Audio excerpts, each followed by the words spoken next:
Hello friends, it's Zamara and today I will be discussing the many different ways that I could have or should have died. And this was one of those topics that, like always, was inspired a long time ago, but I really didn't get to talking about it or addressing it until now because reasons. And alright, let's get started. First and foremost, when I was either 4, about to turn 5, or I had already turned 5. But I got hit by a baseball bat. And that's what this little soldier boy situation that I have going on my eyebrow is. So no, it's not I style my eyebrow in such a way. It's just a scar from when I was very little. And the reason it stayed fugly like that is because when I was taken to the hospital bathed in blood, I had this immense strength and I was just jumpy and uncooperative. And then the doctor said we were only able to do whatever you call it, 2 stitches out of, I think it was 13 that I needed. So then he was like, when she grows up, it's gonna look, she's gonna have the scar there. And then I remember sometime later I said, it's not going to bother me. And then mom was challenging me saying, oh, you say that now because you're younger and this and that, but when you get older, you're gonna hate it. And guess what?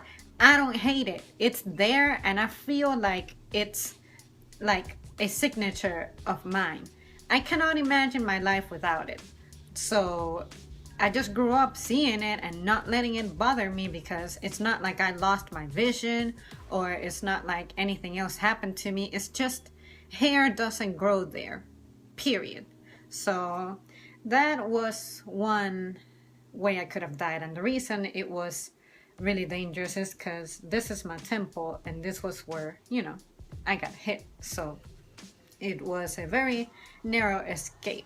Another way I could have died was from a venomous bug bite of some sort. To this day, we're not sure if it was a spider or if it was a centipede or what the hell got to me, but something bit me to where I had to be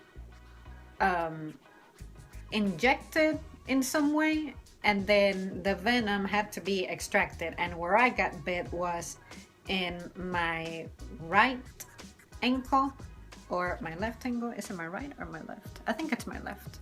Anyway, it's barely noticeable now, but yeah. So the way they knew something was up with me was I was being fostered by my aunt at the time, and then she was like, for some reason this girl is like turning purple and she's like crying without any consolation, etc. And yeah, then I guess they spotted how swollen my foot was getting, so that's when they took me to the hospital and then everything was taken care of.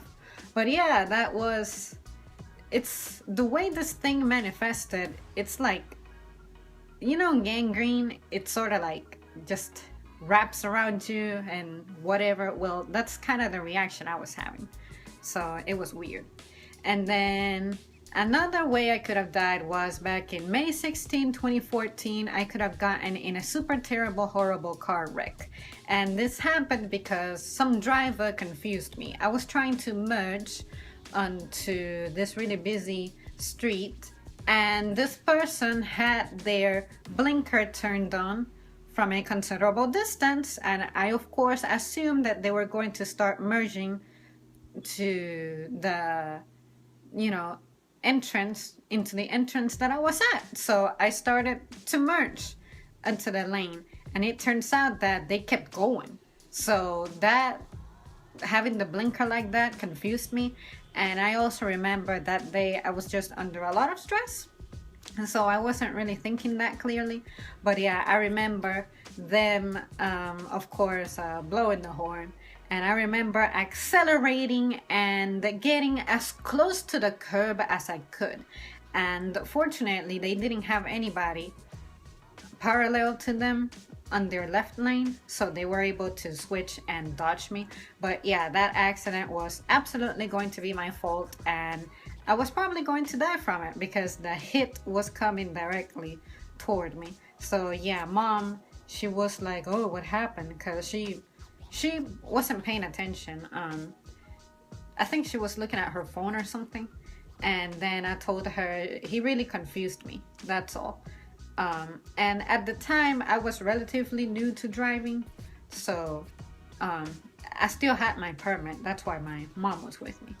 So I just remember after that incident, the stress haunted me for like the next 2 days or so, to the point that in the middle of work, I would have the image of that near miss, and I had to talk to one of my managers and let them know what was happening, because all of a sudden I just passed out.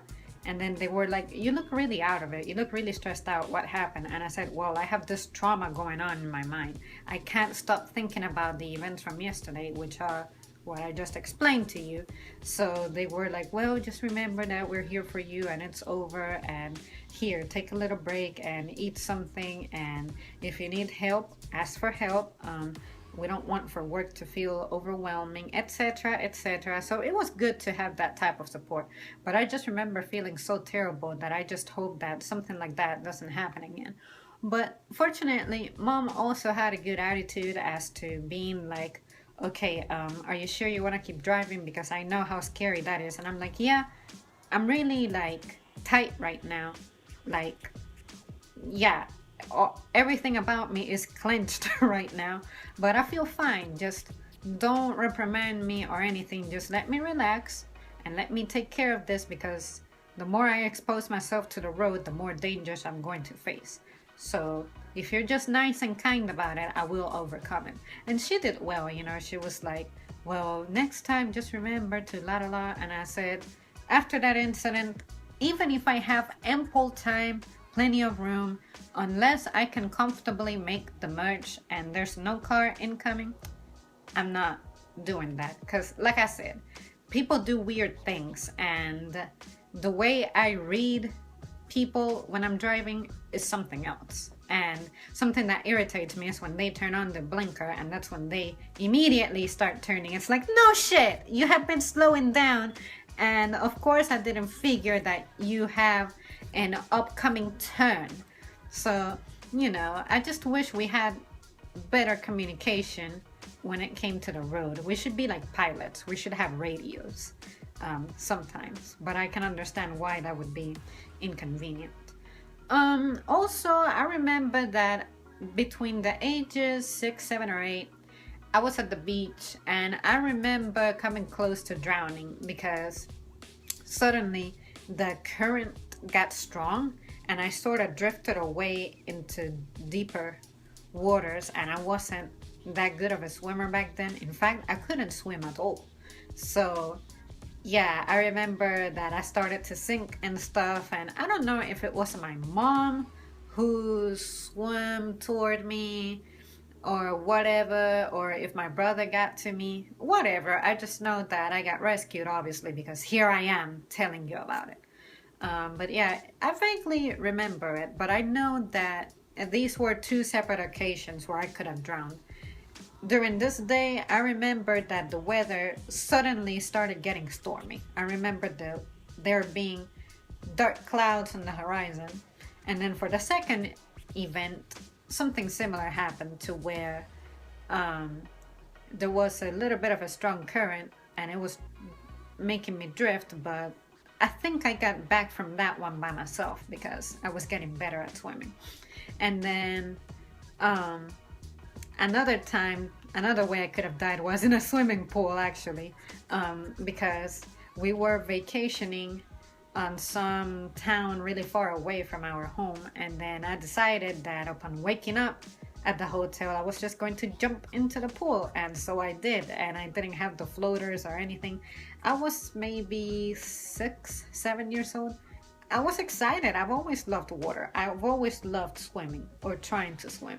So I decided to challenge myself, and I nearly died because I jumped right into the deep area. I didn't even use the steps or anything. I just jumped as far as I could, and I was like in the middle of the pool, so I had to take myself to the edge to hold myself from it. But of course, someone had to jump to get me because I was going way too slowly to secure myself.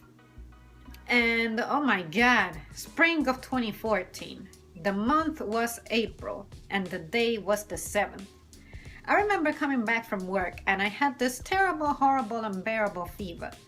My face was red, my eyes were watery, and I just got home, opened the door, dropped my shit on the floor, and I just dove onto the couch. And my mom arrived. She was either returning from her job or she was already at home. I can't really recall. But I know that at some point she asked me, "You have been sleeping or napping for a long time. You never do that. What's the matter? You don't look that well." And I say, "I feel like shit. I have this fever, like my face is burning, but I feel cold." And and I just spent the whole night on the couch. And then the next day I ended up calling out from my job because I felt like ish. And that was the first time I ever had to call out. But then as the days and really as the hours progressed, my situation got worse. I remember that within days, I was feeling fatigued without doing anything. I couldn't turn my neck without feeling immense pain. My shoulders, my elbows, my wrists, my ankles, my knees, every single limb and joint was just in pain. And I felt like what people describe having arthritis is like, which is you can't even turn simple bottle caps or milk caps or anything. I could not lift anything more than 2 pounds or 3 pounds, which is embarrassing. Like I couldn't lift a gallon of water without using both hands, and I ended up using my forearms because my fingers felt like they were going to explode at any time. And yeah, I remember just sweating all the time but feeling super cold, and anytime I would try to go to the restroom, I had to just pretty much let gravity take me. And to get up, it was horrible. My lower back wouldn't cooperate. It was just painful, and bending down or standing up or sitting down or laying down, everything hurt. And during one of those days, it was April 17th, we had already scheduled to fly to Tennessee to pick up some stuff that we had on storage. So we were going to drive back in a truck. And those were the most miserable days of my life. That flight, I love flying, but my ears wanted to explode. I couldn't breathe because on top of that, I had a cold or a flu. Something was happening too, so basically every bad symptom in life just combined, and I had it all at once. And all of this lasted for a month. But despite all that, I still showed up to work. And not only that, I used to have to walk to work because we only had Morona, and mom needed it to go to her job that was considerably further. My job used to be less than a quarter of a mile away, but there was a little bit of a slight hill that you had to go up as you walk. So I remember taking baby steps for about 3 of those days because that's when my ankles felt the worst. And then when May started, out of the blue, I just started feeling better. And the sad part of it all is I would anticipate pain for the next week, thinking, oh, here I go trying to climb stairs, but it's gonna be painful, la la la la la. But then I said, hey, I don't feel like there's an electric current going up and down my feet anymore. So, and then eventually I got back to normal. And Whatever that was, it's horrible. I was only 19. I don't wish it upon anybody, and I'm glad I survived it. But yeah, I described myself as having the body of an 80-year-old at age 19. There is a little disease that starts with a CH that seems to spell out every single symptom that I had, but I'm not saying that's what I had. And you might be wondering, did you go to the doctor? And I'm going to say no. You're going to ask why, and I'm going to say because I had no medical insurance. So yeah, I'm not going to make my situation worse by having a medical bill when my situation was already tight financially to begin with. I just survived that like a queen. If I have survived every single other ailment that I have gotten in my life, this was going to be no exception. So it wasn't. And I remember there was some kind of storm or hurricane when I was 10 years old, and my breathing and my heart just had a bunch of complications at the time. I vaguely remember that night because I kind of kept slipping in and out of consciousness, but my mother could tell you better. I was just laying in my bed, and I remember feeling very, very, very, very, very hot. And I remember mom saying something about if this continues for I don't know how long, or if she does this or that again, I'm taking her to the hospital, whatever. And it was going to be tough because there was a storm, there was no electricity, so only the candles that's all that we had to light up the way in the house, but I can't really express much about that story, but I know that it happened. And me slipping in and out of consciousness, maybe I was in a comatose stage and I don't know it, but anyway. And another instance that I can recall is going up a hill with a bicycle, of course, and then going downhill as fast as I could, pretty much bicycle top speed. And when I was near the end of the hill, a car shows up, to merge into the lane that I was rolling the hill down.